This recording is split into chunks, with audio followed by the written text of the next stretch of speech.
Mi nombre es Aurelio Contreras.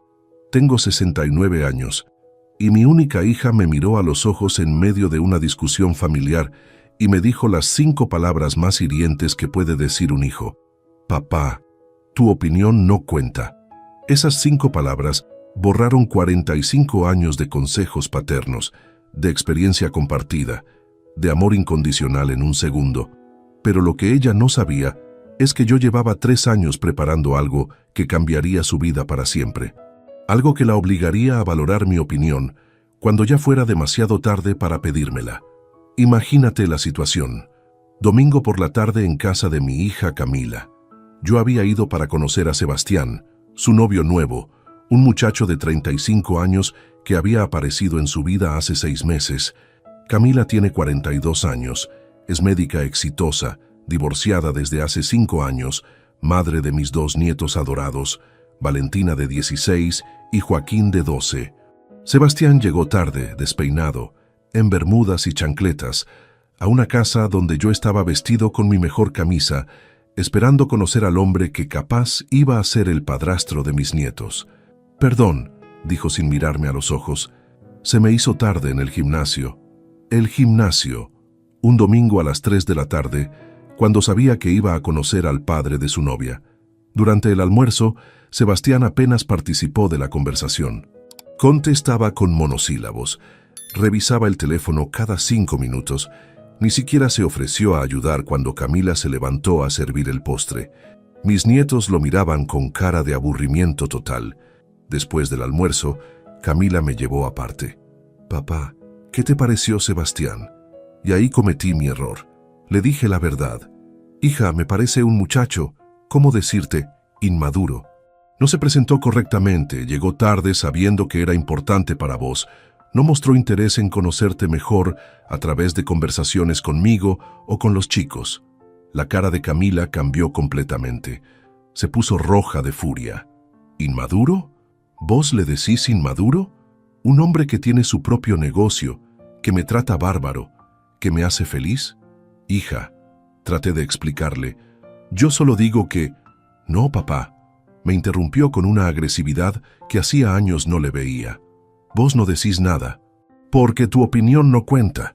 El silencio que siguió fue ensordecedor. Mis nietos, que estaban jugando en el living, se quedaron quietos. Sebastián, que estaba en el sillón mirando fútbol, ni siquiera levantó la vista. ¿Mi opinión no cuenta?, le pregunté sintiendo cómo se me partía algo adentro del pecho.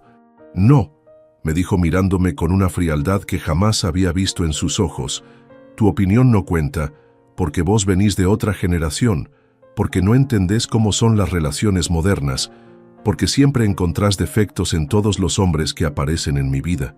Camila, papá, vos estuviste casado con mamá 35 años hasta que ella murió. Vos no sabés lo que es rehacer tu vida. No sabés lo difícil que es encontrar a alguien bueno a los 42 años. No sabés nada de lo que yo necesito. Cada palabra era una puñalada. Entonces le dije con una voz que ni yo mismo reconocí, ¿para qué me preguntaste qué me parecía? Porque pensé que por una vez ibas a ser comprensivo, que ibas a apoyarme, que ibas a ver lo feliz que estoy. ¿Y no puedo estar preocupado por tu felicidad? Tu preocupación, me dijo con un desprecio que me heló el alma, es control disfrazado. Siempre fue así. Con mamá también eras así, controlador, metido en todo. Ahí mencionó a mi Elena, a mi esposa que había muerto de cáncer hace 4 años, después de luchar como una guerrera durante 2 años enteros. La mujer que había criado a Camila conmigo, que había trabajado de maestra para ayudar con los gastos de la casa, que me había amado durante 35 años sin una sola pelea seria. No metas a tu madre en esto, le dije temblando de dolor y de rabia. ¿Por qué no? Ella también se cansaba de que vos opinaras de todo, de que te metieras en todas las decisiones, de que creyeras que siempre tenías razón. Esa mentira cruel me destruyó. Elena jamás se había quejado de mí. Al contrario, hasta sus últimos días me decía que había tenido la suerte de estar casada con el mejor hombre del mundo. Me levanté del sillón, miré a mis nietos, que me observaban con cara de susto. Miré a Sebastián, que seguía sin prestarle atención a lo que pasaba. Miré a Camila, que tenía los brazos cruzados y una expresión desafiante. «Está bien, hija», le dije. «Ya entendí. Mi opinión no cuenta». «Perfecto. Así evitamos discusiones innecesarias». Salí de esa casa con el corazón destrozado, pero mientras caminaba hacia la parada del colectivo, una idea empezó a formarse en mi cabeza. Una idea que había estado madurando durante 3 años, desde que empecé a notar cómo mi hija me trataba cada vez con menos respeto. Si mi opinión no contaba, perfecto. Iba a demostrarle exactamente qué significaba vivir sin mi opinión, sin mi presencia, sin mi apoyo. Y cuando se diera cuenta de todo lo que había perdido, ya iba a ser demasiado tarde para arreglar las cosas. Escucha esta historia hasta el final y decime si hice bien o mal. Contame también desde qué ciudad me estás escuchando, porque esta historia te va a hacer repensar todo sobre el respeto entre padres e hijos. Para que entiendas por qué esas palabras me dolieron tanto, tengo que contarte quién soy yo realmente y qué había estado planeando durante los últimos 3 años sin que Camila se diera cuenta. Mi nombre es Aurelio Contreras. Durante 42 años trabajé como técnico en telecomunicaciones para la empresa estatal. No era un trabajo glamoroso, pero era estable. Me permitió criar a Camila dándole todo lo que necesitaba. Pagarle la universidad de medicina, mantener a Elena cómoda durante su enfermedad. Pero lo que ni Camila ni nadie sabía es que durante todos esos años, cada peso que me sobraba lo invertí en algo que ella consideraba cosa de viejos: sellos postales antiguos. Empecé coleccionando sellos cuando tenía 15 años. Mi abuelo, que había sido cartero durante 40 años, me regaló su colección cuando murió. Eran sellos de principios del siglo XX, algunos muy raros, pero yo era muy joven para entender su valor real. Durante décadas seguí comprando sellos, estudiando sobre filatelia, asistiendo a subastas, intercambiando con otros coleccionistas. Elena pensaba que era mi hobby inofensivo. Camila, desde chica, lo consideraba la manía rara de papá. «Papá», me decía cuando era adolescente, «¿por qué perdes tiempo con esos papelitos viejos? ¿No tenés algo mejor que hacer?» Papelitos viejos. Así le decía a sellos que yo sabía que algún día iban a valer fortunas. Pero nunca la corregí. Nunca le expliqué que esos papelitos viejos eran en realidad inversiones, que estaba construyendo sello por sello una colección que algún día iba a ser una de las más valiosas del país. Durante 50 años fui paciente. Compré sellos raros cuando nadie los quería, guardé series completas de emisiones especiales, adquirí piezas únicas en subastas internacionales, todo con el dinero que ahorraba de mi sueldo modesto, peso por peso, sacrificando otras cosas. Elena sabía que yo tenía algunos sellos valiosos, pero nunca le dije exactamente cuánto valían. Quería que fuera una sorpresa para nuestra vejez. Pensaba mostrarle algún día que su marido no era solo un técnico común, sino un coleccionista que había construido un tesoro en silencio. Pero Elena murió antes de que pudiera sorprenderla, y Camila siguió pensando que mi colección era solo la manía de papá con los papelitos. Hace 3 años, cuando empecé a notar que Camila me trataba cada vez con menos respeto, decidí hacer algo que nunca había hecho. Tasé mi colección. Contraté al perito filatélico más prestigioso del país. El hombre vino a casa, revisó cada sello, cada serie, cada pieza única que yo había atesorado durante 5 décadas. «Don Aurelio», me dijo cuando terminó la evaluación, «usted no tiene una colección, usted tiene un museo. Esto vale más de $2 millones. $2 millones. En sellos que mi hija consideraba basura vieja. Pero había más. El perito me explicó que 3 de mis sellos eran tan raros que podían valer cada uno más de $100,000 en el mercado internacional. Eran sellos con errores de impresión de principios de 1900, de los cuales existían menos de 10 ejemplares en todo el mundo. «Don Aurelio», me dijo, «si usted quisiera vender esta colección, yo tengo contactos con coleccionistas privados de Estados Unidos y Europa que pagarían cualquier precio por piezas como estas». Esa noche, después de que se fuera el perito, me quedé despierto mirando mis álbumes. Durante 50 años había sido el técnico de telecomunicaciones que coleccionaba papelitos viejos.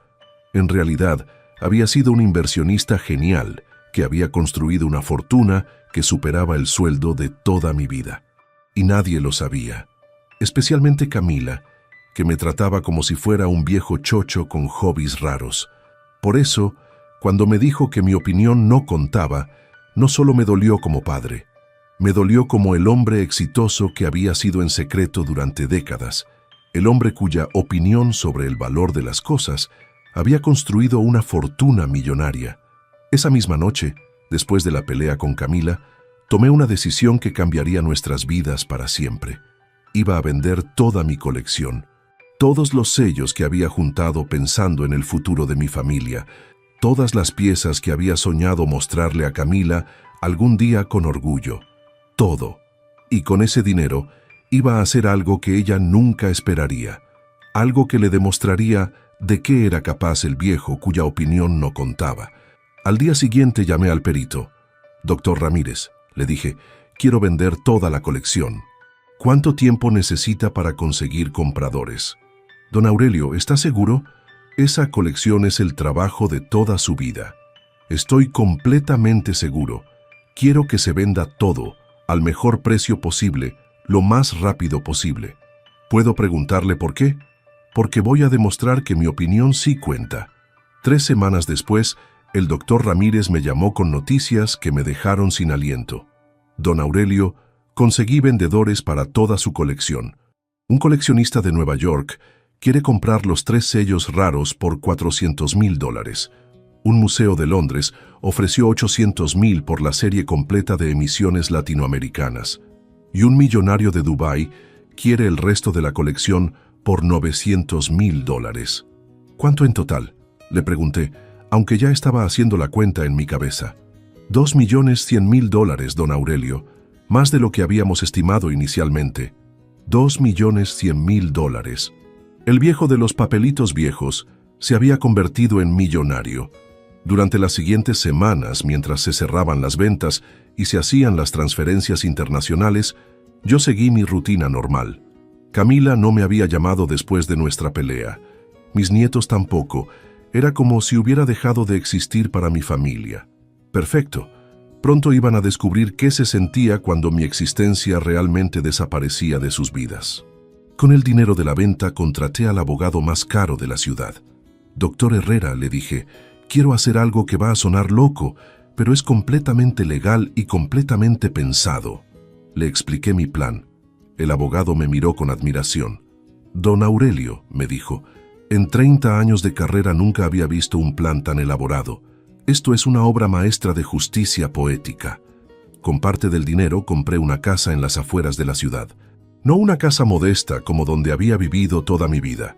Una mansión con jardín, piscina, 5 dormitorios, biblioteca, estudio, garaje para 3 autos. Con otra parte del dinero, monté una empresa de consultoría en telecomunicaciones. Yo tenía 42 años de experiencia en el rubro, conocía a todos los proveedores, sabía exactamente qué servicios necesitaban las empresas pequeñas que no podían pagar consultorías caras. En 6 meses, mi empresa ya tenía 15 clientes y estaba generando ganancias de $20,000 mensuales. Pero lo más importante que hice con el dinero fue crear algo que Camila jamás esperaría. Creé la Fundación Elena Contreras en honor a mi esposa fallecida. Una fundación que daba becas de estudio completas a jóvenes de escasos recursos que querían estudiar medicina. La fundación pagaba no solo la universidad, sino también los libros, los materiales, hasta un estipendio mensual para que los estudiantes pudieran dedicarse completamente a estudiar sin trabajar. En un año, la Fundación Elena Contreras tenía 50 becarios estudiando medicina en las mejores universidades del país. Jóvenes que me escribían cartas de agradecimiento, llamándome Don Aurelio, con un respeto que hacía años no recibía de mi propia familia. Pero había algo más. Algo que Camila descubriría de la manera más impactante posible. Durante los últimos 2 años, mientras ella pensaba que yo seguía siendo el técnico jubilado que vivía de una pensión miserable, yo me había convertido en el benefactor más importante de causas médicas en toda la región. Había donado equipamiento nuevo al hospital donde ella trabajaba. Había financiado un programa de capacitación para médicos jóvenes. Había pagado tratamientos costosos para pacientes que no tenían obra social. Todo anónimamente, todo a través de la fundación, todo sin que Camila supiera que el dinero venía del padre cuya opinión no contaba, hasta que un día todo salió a la luz de la manera más inesperada posible. Era un martes por la tarde. Hacía 8 meses que no hablaba con Camila. 8 meses que no veía a mis nietos. Estaba en mi oficina nueva, revisando los informes mensuales de la fundación, cuando sonó mi teléfono. ¿Don Aurelio Contreras?, preguntó una voz femenina que no reconocí. Sí, soy yo. Habla la doctora Martínez, directora del Hospital Central. Necesito urgentemente hablar con usted sobre un tema muy delicado. El Hospital Central era donde trabajaba Camila. ¿Qué pasó, doctora? Don Aurelio, hay una situación muy grave. Una de nuestras médicas, la doctora Camila Contreras, está siendo investigada por posible malversación de fondos de la Fundación Benéfica del hospital. Se me heló la sangre. ¿Malversación? ¿Cómo? Aparentemente alguien denunció que ella había estado desviando dinero de donaciones para uso personal. La investigación está muy avanzada y las pruebas parecen contundentes. No podía creerlo. Camila, que siempre había sido correcta en todo, que se había recibido con honores, que tenía una reputación impecable. Doctora, le dije, ¿qué necesita de mí? Don Aurelio, yo sé que usted es el director de la Fundación Elena Contreras, que ha sido uno de nuestros mayores benefactores durante estos años. Necesito pedirle un favor enorme, el que sea. La doctora Contreras no sabe que yo tengo su teléfono, pero sé que usted tiene influencia con donantes importantes, con gente poderosa. Si usted pudiera interceder por ella, hablar con alguien, hacer algo para ayudarla. ¿Por qué me pide a mí que ayude a la doctora Contreras?, le pregunté, haciéndome el tonto. Porque usted es la única persona que conozco con suficiente poder económico para salvarle la carrera. Y porque, don Aurelio, esto es muy delicado, pero investigué un poco y creo que usted y la doctora Contreras tienen el mismo apellido. ¿No son familia? Sí, le dije. Es mi hija. El silencio del otro lado duró casi un minuto. ¿Su hija? ¿La doctora Contreras es hija del fundador de la Fundación Elena Contreras? Sí, y la fundación lleva el nombre de su madre, mi esposa fallecida. Dios mío. Don Aurelio, ¿su hija sabe que usted es...? No, no sabe nada, y quiero que siga así. Pero don Aurelio, si ella supiera que usted tiene esta influencia, que usted podría ayudarla. Doctora, mi hija me dijo hace 8 meses que mi opinión no cuenta, literalmente. Esas fueron sus palabras exactas. No entiendo. Mi hija cree que soy un viejo técnico jubilado sin importancia. No sabe que vendí una colección de sellos por más de $2 millones. No sabe que soy el dueño de una empresa exitosa. No sabe que soy el benefactor que ha donado más dinero a su hospital que cualquier otra persona en los últimos 2 años. La doctora no podía creer lo que escuchaba. Don Aurelio, ¿qué quiere que haga? Quiero que me mande todos los detalles de la investigación. Yo voy a revisar el caso personalmente. ¿Va a ayudarla? Voy a hacer lo que crea correcto, pero ella no debe saber que yo estoy involucrado. Esa tarde recibí por correo electrónico todos los documentos de la investigación contra Camila. Los revisé durante horas con la ayuda de mi abogado. Don Aurelio, me dijo el doctor Herrera después de analizar todo, su hija es completamente inocente. Esto es una trampa muy bien armada. ¿Cómo? Alguien falsificó su firma en varios documentos, alguien que tenía acceso a sus datos personales, alguien que sabía exactamente cómo hacer para que las sospechas cayeran sobre ella. ¿Quién?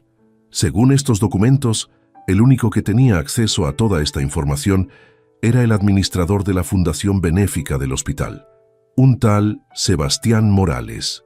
Sebastián, el novio de Camila, el muchacho inmaduro que había llegado tarde y en chancletas a conocerme, el hombre sobre el cual mi opinión no contaba. Doctor, le dije, quiero que contrate al detective privado más caro del país. Quiero saber todo sobre Sebastián Morales, todo. En una semana tenía en mis manos un informe de 200 páginas sobre el novio de mi hija. Sebastián Morales no era lo que aparentaba ser.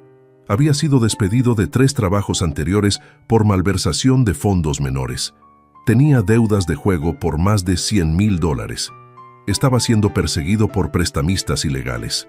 Y lo más grave, había estado robando dinero de la fundación del hospital durante meses, usando los datos de Camila que había conseguido cuando ella, enamorada, le había dado acceso a su computadora personal.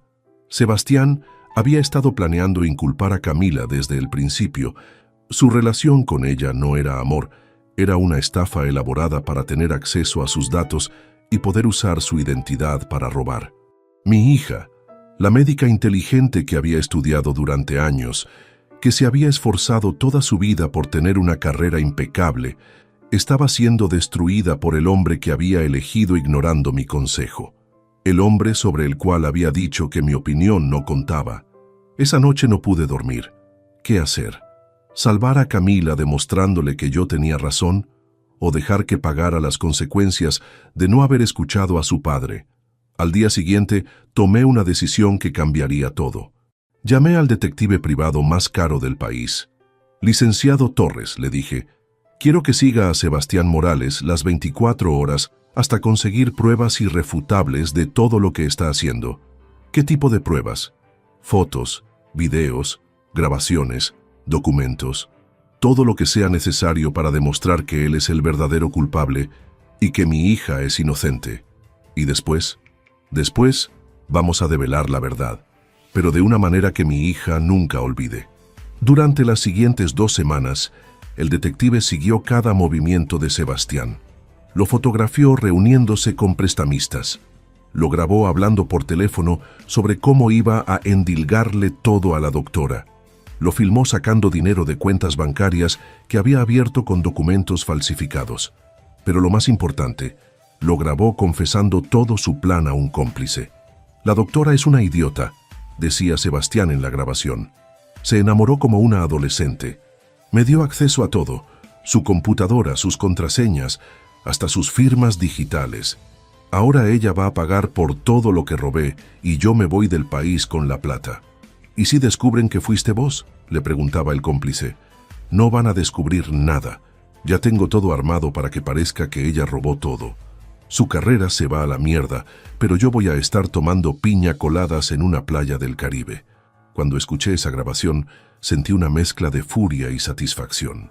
Furia por lo que le estaban haciendo a mi hija. Satisfacción por saber que mi instinto de padre había estado correcto desde el principio. El hombre que había llegado tarde y desaliñado a conocerme no era solo inmaduro, era un delincuente profesional. Y Camila había preferido creer en él antes que en la experiencia de vida de su padre de 69 años. Pero ahora tenía en mis manos el poder de salvarla. La pregunta era, ¿cómo hacerlo de una manera que le enseñara la lección más importante de su vida? Con todas las pruebas reunidas, contraté al abogado penalista más prestigioso del país. Doctor Méndez, le dije, quiero que presente todas estas pruebas ante la fiscalía, pero con una condición muy específica. ¿Cuál? Quiero que se organice un operativo para atrapar a Sebastián Morales en flagrante delito. Y quiero que mi hija esté presente cuando eso suceda. Quiero que vea con sus propios ojos quién era realmente el hombre que ella había elegido. ¿Está seguro, don Aurelio? Va a ser muy traumático para ella. Ha sido traumático para mí escuchar que mi opinión no cuenta después de 69 años de vida. Es hora de que aprenda que la experiencia sí sirve para algo. El operativo se organizó para el viernes siguiente. La fiscalía citó a Camila al hospital bajo el pretexto de hacer una inspección de rutina sobre la investigación. Pero en realidad, era una trampa para atrapar a Sebastián cuando fuera a buscar los últimos documentos que necesitaba para completar su estafa. Yo me quedé en mi auto estacionado frente al hospital, esperando. Después de 8 meses, iba a volver a ver a mi hija, pero en las peores circunstancias posibles. A las 3 de la tarde vi llegar a Camila. Se la veía nerviosa, cansada, había bajado de peso. Los meses de investigación y estrés se notaban en su cara. A las 3:30 llegó Sebastián, confiado, sonriente, pensando que iba a encontrarse con Camila para apoyarla en este momento difícil. Lo que no sabía es que lo estaban esperando 6 policías con una orden de arresto y todas las pruebas de su culpabilidad. A las 4 menos cuarto, vi salir a Sebastián esposado. Camila salió detrás, llorando, gritándole preguntas que él ya no podía contestar porque los abogados le habían dicho que no hablara. «Sebastián, decime que esto es un error. Decime que no es verdad», le gritaba mi hija mientras se lo llevaban en el patrullero. Sebastián la miró por última vez a través de la ventanilla del auto policial, y en esa mirada había algo que me heló el alma: desprecio. El mismo desprecio que Camila me había mostrado 8 meses atrás, cuando me dijo que mi opinión no contaba. Esa noche, Camila me llamó por primera vez en 8 meses. «Papá», me dijo con una voz quebrada que me partió el corazón. «Hola, hija. Papá, necesito hablar con vos. ¿Podés venir?» «¿A dónde?» «A casa, por favor». Manejar hasta la casa de Camila me dio tiempo para pensar en todo lo que había pasado. 8 meses atrás había salido de esa casa con el corazón destrozado porque mi hija me había dicho que mi opinión no contaba. Ahora volvía sabiendo que esa opinión que ella había despreciado había sido lo único que podría haberla salvado de la pesadilla que había vivido. Cuando llegué, Camila me abrió la puerta con los ojos rojos de llorar. Mis nietos corrieron a abrazarme. «¡Abuelo!», gritaron, y por primera vez en 8 meses sentí que alguien de mi familia me necesitaba. «Papá», me dijo Camila cuando nos sentamos en el living, «tenías razón sobre Sebastián. No vine a decirte, te lo dije», le respondí. «Lo sé, pero necesito que sepas que me di cuenta de que me equivoqué, que tu opinión sí contaba, que siempre contó». «¿Qué pasó exactamente?», le pregunté, aunque ya sabía toda la historia. Camila me contó entre lágrimas todo lo que había descubierto sobre Sebastián, cómo había robado dinero usando su identidad, cómo había planeado arruinar su carrera para escaparse con la plata, cómo había estado mintiendo sobre todo desde el primer día. «Papá», me dijo, «¿cómo te diste cuenta? ¿Cómo supiste que algo estaba mal?». Experiencia, hija. 69 años de vida me enseñaron a reconocer a la gente falsa. Y yo te dije que tu opinión no contaba. Sí, se largó a llorar como cuando era chica y había cometido alguna travesura grave. «Papá, perdóname. Perdóname por haber sido tan cruel, tan injusta, tan estúpida». Ahí llegó el momento que había estado esperando durante 8 meses, el momento de decidir si la perdonaba completamente o si le hacía saber todo lo que había perdido por despreciarme. «Camila», le dije, «hay algo que tenés que saber». «¿Qué?». «Sobre mí, sobre lo que hice durante estos 8 meses que no nos hablamos». Le conté todo. Le conté sobre la venta de la colección de sellos que ella siempre había considerado papelitos viejos. Le conté sobre los $2 millones que había ganado con esas inversiones que había hecho durante 50 años. Le conté sobre mi empresa de consultoría que estaba generando $20,000 mensuales. La cara de Camila cambiaba con cada revelación. Incredulidad, sorpresa, vergüenza. Pero lo que más la impactó fue cuando le conté sobre la Fundación Elena Contreras. «¿Vos creaste la fundación que dona equipos al hospital donde trabajo?», me preguntó con la boca abierta. «Sí». «¿Vos financiaste el programa de capacitación para médicos jóvenes?». «Sí». «¿Vos pagaste los tratamientos costosos para pacientes sin obra social?». «Sí, Camila. Todo a través de la fundación que lleva el nombre de tu madre». Se quedó en silencio durante varios minutos, procesando la información. Después me miró con una expresión que nunca le había visto. «Papá», me dijo con voz temblorosa, «durante estos meses yo trabajé con equipos que vos donaste, participé del programa de capacitación que vos financiaste, vi curarse a pacientes con tratamientos que vos pagaste». «Así es. Y yo no sabía que mi papá, el hombre cuya opinión no contaba, era el benefactor más importante del hospital donde trabajo. No querías que lo supieras. Querías que mi opinión no contara para nada». Camila se tapó la cara con las manos. «Papá, soy la peor hija del mundo». «No sos la peor hija del mundo», le dije. «Sos una hija que aprendió una lección muy dura sobre el valor de la experiencia y el respeto». «¿Me vas a perdonar?». «Ya te perdoné hace meses, Camila. Pero perdonar no significa volver a lo mismo de antes». «¿Qué significa?». «Significa que las cosas van a ser diferentes de ahora en adelante. Porque yo cambié durante estos 8 meses. Me di cuenta de mi propio valor, de lo que soy capaz, de lo que merezco». «¿Qué querés decir?». «Quiero decir que el padre que vos conociste el que aguantaba cualquier falta de respeto con tal de mantener la paz familiar, ese padre ya no existe más. Camila me miró con miedo. ¿Ya no me querés? Te quiero más que a nada en el mundo, pero te voy a querer con condiciones. ¿Qué condiciones? La primera condición es que nunca más me digas que mi opinión no cuenta. Porque aunque te parezca anticuada, aunque venga de otra generación, mi opinión está respaldada por 69 años de vida, por experiencias que vos no tenés, por errores que yo ya cometí y vos todavía no. Entiendo. La segunda condición es que nunca más uses a tu madre para atacarme. Elena me amó hasta el último día de su vida y nunca se quejó de que yo fuera controlador. Al contrario, siempre agradeció tener un marido que se preocupaba por su familia. Tenés razón, eso estuvo muy mal. La tercera condición es que cuando te presente a alguien nuevo en mi vida lo respetes, porque yo voy a volver a enamorarme, Camila. Tengo 69 años, no 90, y cuando eso pase, quiero que trates a esa mujer como yo traté siempre a todos tus novios, con respeto y cariño. Camila se sorprendió. ¿Te vas a volver a casar? Si encuentro a la mujer correcta, sí. ¿Tenés algún problema con eso? No, papá. Al contrario, te mereces ser feliz. La cuarta condición, seguí, es que mis nietos van a saber la verdad sobre lo que pasó. Van a saber que su abuelo no es un viejo inútil, sino un hombre exitoso que construyó una fortuna y que usa esa fortuna para ayudar a otros. Quiero que estén orgullosos de mí, no que me tengan lástima. Por supuesto, papá. Y la quinta condición, le dije mirándola a los ojos, es que entiendas que a partir de ahora yo tomo mis propias decisiones sobre mi dinero, mi tiempo y mi vida. No voy a pedirte permiso para nada. No te voy a consultar mis planes. No voy a esperarte para ser feliz. ¿Qué significa eso?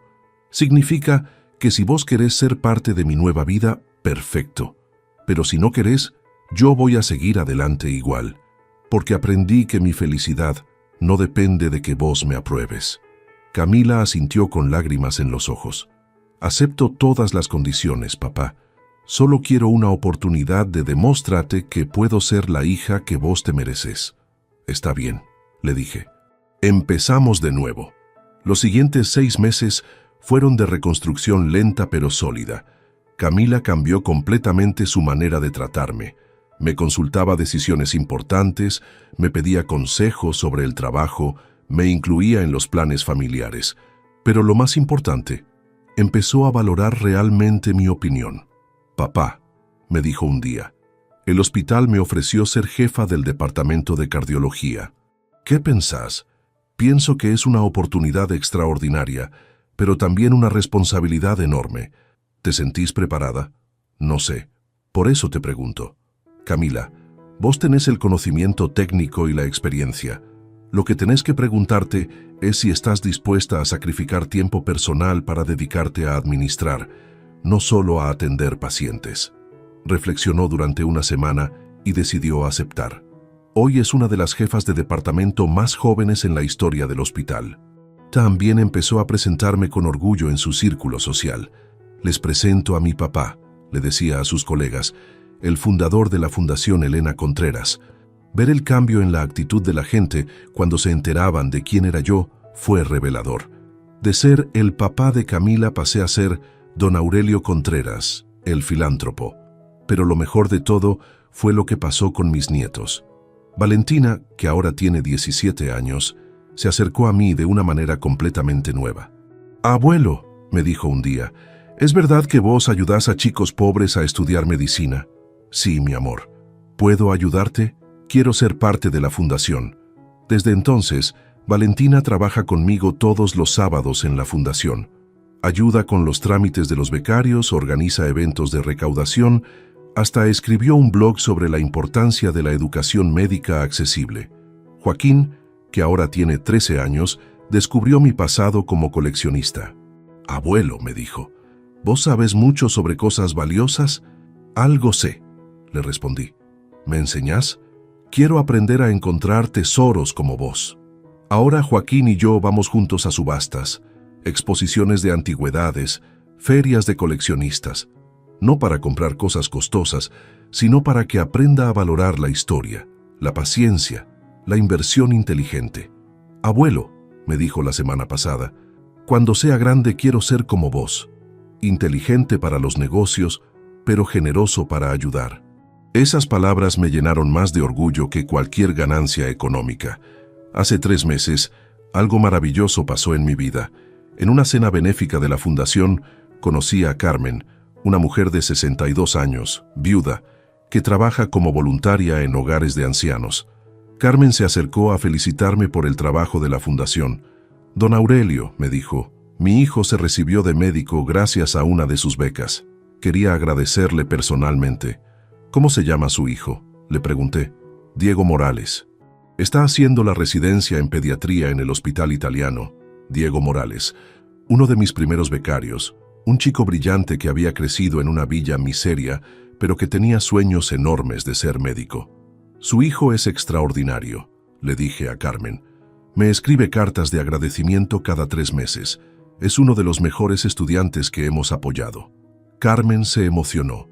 Don Aurelio, usted no sabe lo que significa para una madre saber que su hijo va a tener la profesión que siempre soñó. Esa noche hablamos durante horas. Carmen me contó sobre su trabajo voluntario, sobre cómo había criado sola a Diego después de quedar viuda, sobre sus propios sueños de ayudar a la gente mayor. ¿Sabe qué me gusta de su fundación?, me dijo antes de despedirnos. Que ayuda a gente joven a cumplir sueños. Yo trabajo con gente mayor que ya no tiene sueños. Me gustaría hacer algo para cambiar eso. ¿Qué tipo de cosas?, le pregunté genuinamente interesado. Programas de actividades para jubilados, talleres de arte, grupos de lectura, hasta viajes organizados, cosas que les demuestren que la vida no se termina a los 65 años. Esa conversación me inspiró una idea que cambiaría mi vida para siempre. Al día siguiente, llamé a mi abogado. Doctor Herrera, le dije, quiero expandir la fundación. Además de becas médicas, quiero crear un programa para adultos mayores. ¿Qué tipo de programa? Talleres, actividades, viajes, todo lo que necesiten para sentirse útiles y valorados. Y quiero que Carmen Morales sea la directora del programa. Don Aurelio, eso va a requerir una inversión importante. Perfecto. Tengo el dinero y tengo la motivación. 2 semanas después, Carmen aceptó mi propuesta. No solo de dirigir el programa, sino algo mucho más importante. Aceptó ser mi pareja de vida. Don Aurelio, me dijo cuando le propuse formalizar nuestra relación, ¿está seguro de que quiere empezar una relación seria a los 69 años? Carmen, le respondí, acabo de aprender que nunca es tarde para empezar de nuevo. Y nunca es tarde para encontrar a alguien que realmente valore tu opinión. Cuando les presenté Carmen a Camila y a mis nietos, la reacción fue completamente diferente a lo que había pasado con Sebastián. Papá, me dijo Camila después de conocerla. Carmen es una mujer extraordinaria. Se nota que te hace muy feliz.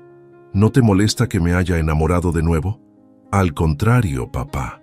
Me alegra saber que encontraste a alguien que te valora como te mereces. Mis nietos adoraron a Carmen desde el primer día. Ella les cuenta historias de su trabajo con ancianos, les enseña a tejer, los ayuda con proyectos del colegio. Abuela Carmen, le dice Joaquín, porque así decidió llamarla.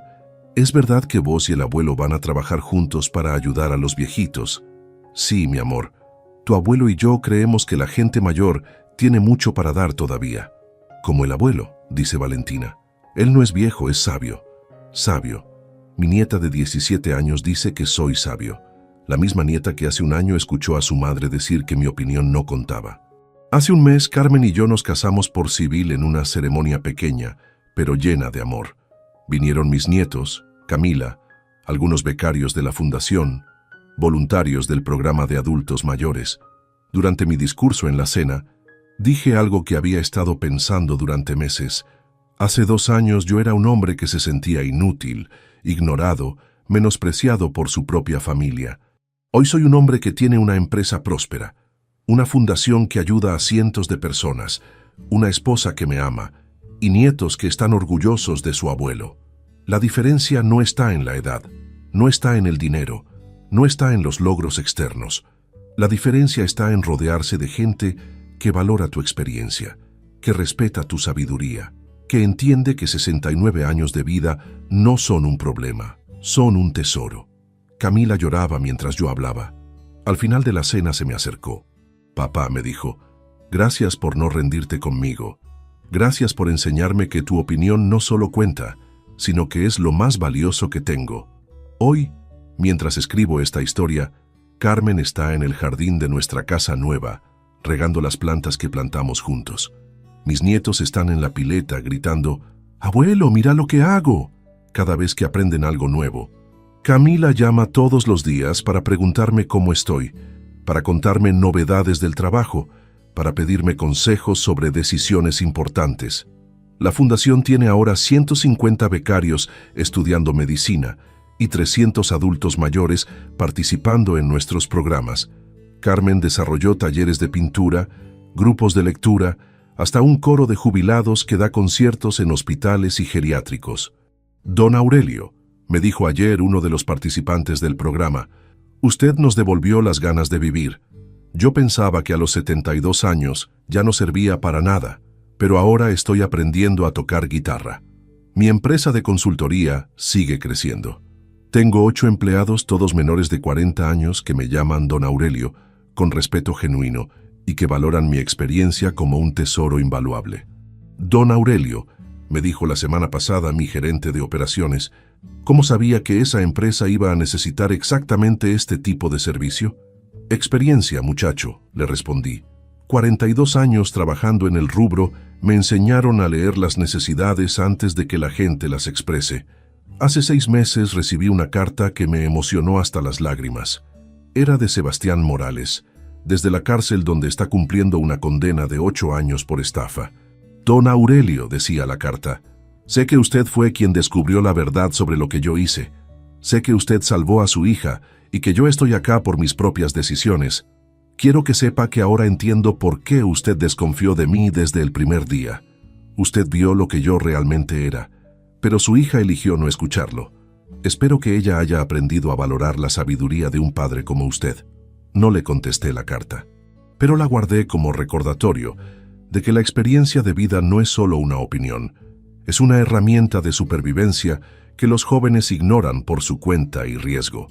El mes pasado, Valentina se graduó del colegio secundario como la mejor promedio de su generación. En su discurso de despedida, dijo algo que me llenó de orgullo.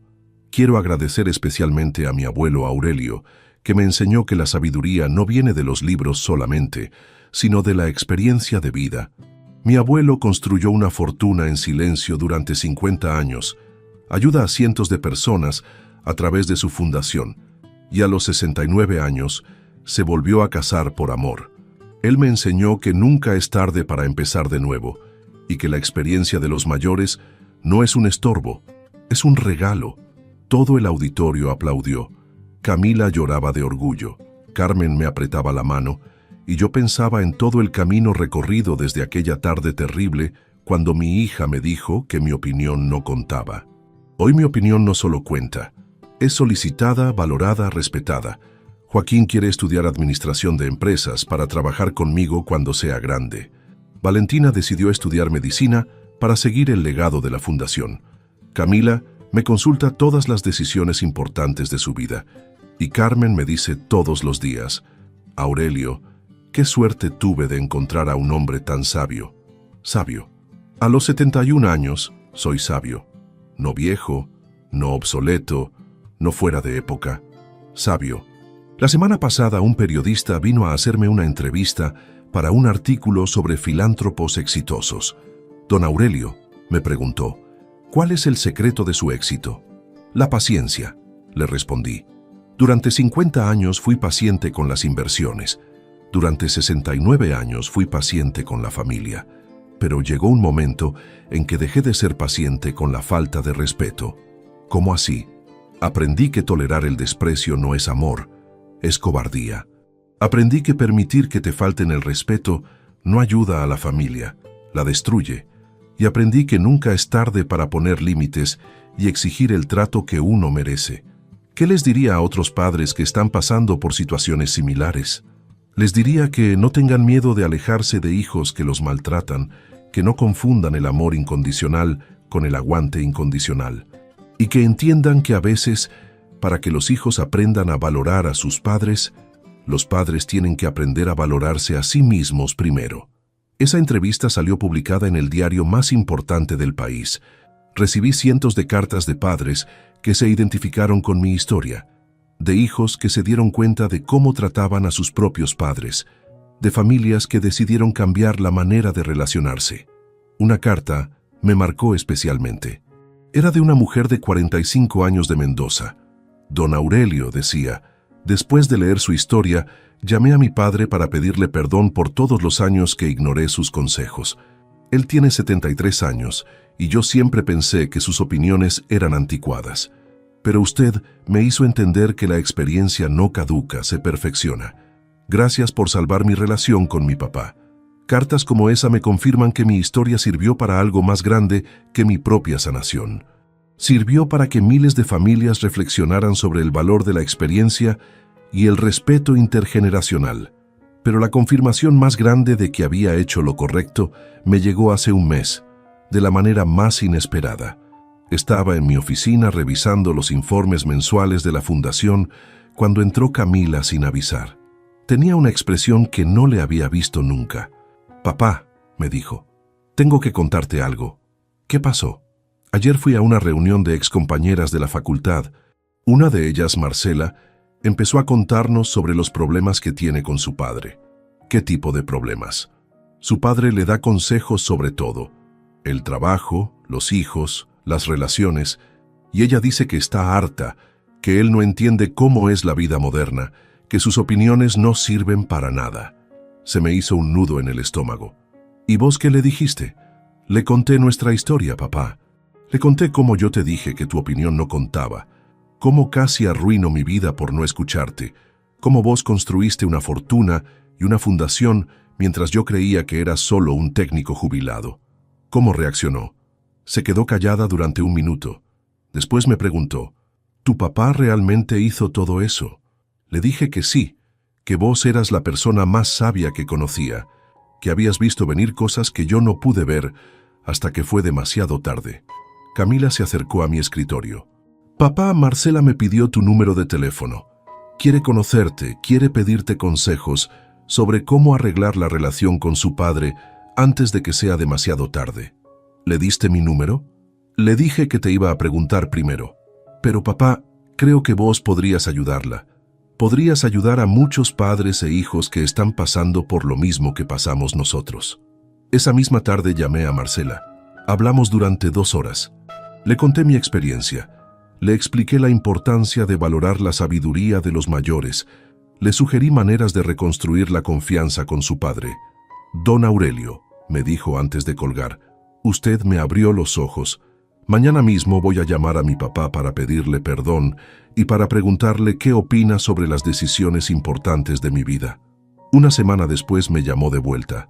«Don Aurelio, no sabe lo que pasó. Llamé a mi papá, le pedí perdón, le conté sobre nuestra conversación. Él se puso a llorar por teléfono. Me dijo que hacía años esperaba que yo valorara su experiencia. ¿Y ahora cómo están?» «Mejor que nunca. Ayer fuimos a almorzar juntos y él me dio el mejor consejo sobre un problema que tengo en el trabajo. Un consejo que jamás se me habría ocurrido a mí sola. Conversaciones como esa me inspiraron a crear algo nuevo, un programa de reconciliación intergeneracional. Junto con Carmen, desarrollamos talleres donde padres e hijos adultos pueden trabajar sobre sus conflictos de comunicación, sobre el respeto mutuo, sobre la valoración de la experiencia. «Don Aurelio», me dijo Carmen mientras preparábamos el primer taller, «usted está transformando su dolor personal en sanación para otras familias». «Carmen, mi amor, si mi historia puede evitar que otras familias pasen por lo que pasamos, Camila y yo, entonces todo valió la pena». El primer taller tuvo 50 participantes, 25 padres mayores de 60 años y 25 hijos adultos entre 35 y 50 años, todos con historias similares a la nuestra. ¿Cuántos de ustedes han escuchado frases como «tu opinión no sirve», «no entendés cómo es la vida moderna» o «ya no estás en época»?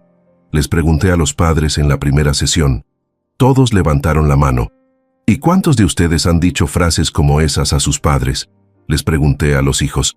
Todos bajaron la cabeza, pero también levantaron la mano. Durante 6 sesiones trabajamos sobre la comunicación, el respeto, la valoración de la experiencia sin menospreciar las nuevas realidades. Al final del programa, una mujer de 48 años se me acercó con lágrimas en los ojos. Don Aurelio, me dijo, hace 5 años que no hablaba con mi madre porque ella se metía en todo. Hoy me di cuenta de que ella no se metía, se preocupaba. Mañana la voy a llamar para pedirle perdón. Un hombre de 42 años me dijo, Don Aurelio, mi papá tiene 78 años y yo siempre pensé que estaba chocho cuando me daba consejos sobre el trabajo. Hoy entendí que 40 años de experiencia laboral no se vuelven obsoletos, se vuelven sabiduría. Historias como esas me confirman todos los días que tomé la decisión correcta cuando decidí no tolerar más la falta de respeto, porque no se trataba solo de mi dignidad personal. Se trataba de enseñarle a mi hija, y a través de mi historia a cientos de familias, que la experiencia de vida tiene valor, que la sabiduría de los mayores es un tesoro, y que el respeto intergeneracional es la base de familias saludables. Hoy, mientras termino de contar esta historia, puedo decir con orgullo que mi opinión no solo cuenta, es buscada, valorada, respetada. Tengo una empresa exitosa donde jóvenes profesionales valoran mi experiencia como un activo invaluable. Tengo una fundación que ha cambiado la vida de cientos de personas. Tengo una esposa que me ama y me admira. Tengo nietos que están orgullosos de su abuelo. Y tengo una hija que aprendió a valorar la sabiduría de su padre. Pero sobre todo, tengo la tranquilidad de saber que nunca más voy a permitir que nadie me trate con desprecio. Porque aprendí que tolerar la falta de respeto no es amor, es falta de amor propio. ¿Y sabes qué te digo? A vos que me acompañaste hasta acá en esta historia, nunca permitas que nadie, ni siquiera tus propios hijos, te hagan sentir que tu opinión no cuenta. Tu experiencia de vida es valiosa.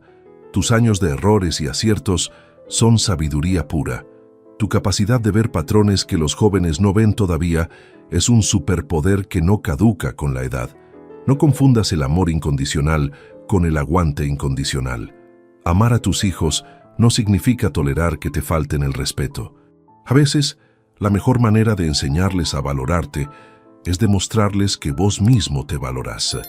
¿Y vos qué elegirías?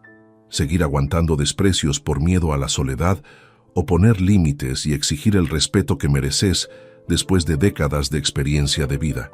Contame si esta historia te hizo reflexionar sobre cómo te tratan en tu familia o sobre cómo tratás vos a tus padres. Decime desde qué ciudad me estás escuchando y contame si vos también crees que la experiencia de los mayores es sabiduría, no obsolescencia.